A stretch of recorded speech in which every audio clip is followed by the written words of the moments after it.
Yes, I'm playing at the Savoy Theatre tomorrow and tonight in the new play Killing Jessica, a thriller.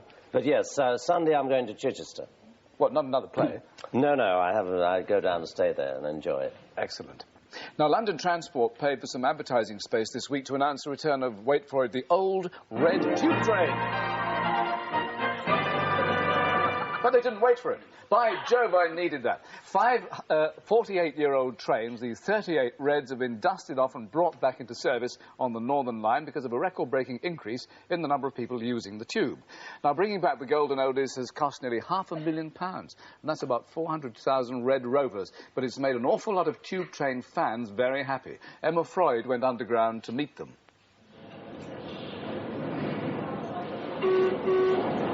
The triumphant return of the Red 38 has put train enthusiasts in seventh heaven.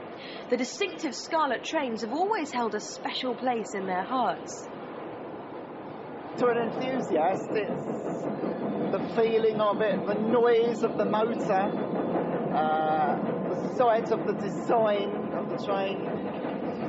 All adds up to nostalgia, I think. These are the only red ones left, so they're the only ones to me that are really London Transport. But can you really get that enthusiastic about a lick of red paint? Yes, yeah. I'll travel to the other end of the country to see one of these, or the red tube train. Take a look around the carriage. You can see the light fittings there, a typical Art Deco of the 30s, which you don't get now. It's just like taking a trip back in history. And there's another group excited by the return of the legendary 38s, the underground train spotters. They've been scouring the Northern Line for a glimpse of the 5 vintage trains that have been brought back into service, and some have even managed to get a ride on one. It brings back memories, once again, childhood memories. I used to collect their numbers 25, 30 years ago, and it takes me back to those days, and it's very nice to see them around again. But it isn't just the tube fanatics who've been caught up in this wave of sentimentality. The Red 38s have also brought a bit of colour into the lives of the underground workers themselves, like depot foreman Jock Stewart. They do bring back a certain nostalgia, you know. I've worked in them for years, probably about 20 years. The red livery, for a start, as it goes down the platform, it's a warm colour. It seems such a cosy little train. When the 38s were built, they were built to last. They've already been going nearly 50 years, 10 years more than their maximum life expectancy. But there's one thing about them that's changed for the worse, the price of a ticket. London Regional Transport Museum curator Oliver Green.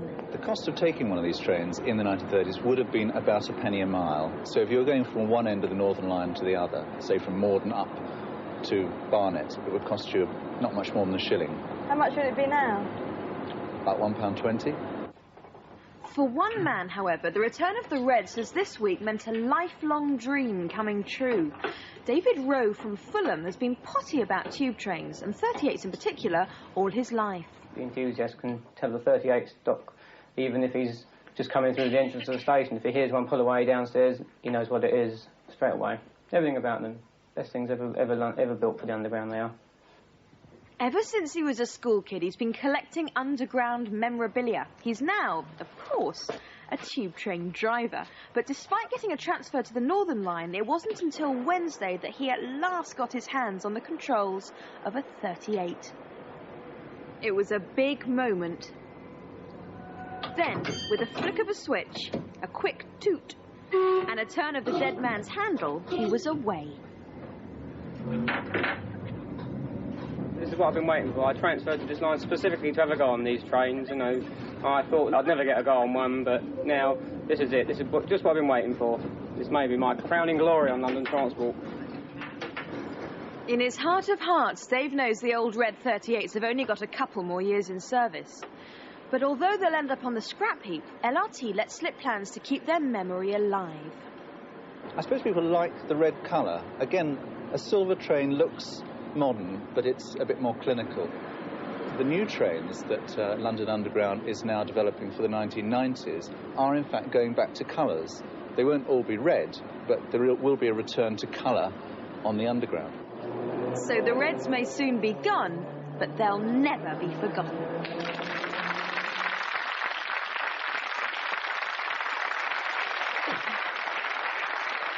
Patrick, have you ever travelled on the tube? Well, I used to sit on the platform in the very early years of the Second World War because we all used to go down there in the shelters. That's where Henry Moore got all his ideas for those wonderful statues. I might have been one of them. So your memories are not so affectionate, really? No, they go back some... No, they're very affectionate. They go back a long time. One had a lot of warmth and communion with one's fellow man at that time. I was in my late teens. Yes, I know what you're saying. Yes. The American version is rather more dangerous these days, the New York. Oh, it's extremely dangerous. I wouldn't go on them at all. Many of one's friends have been mugged and beaten up and everything. I think the world is very dangerous, far more dangerous now than it was in my youth.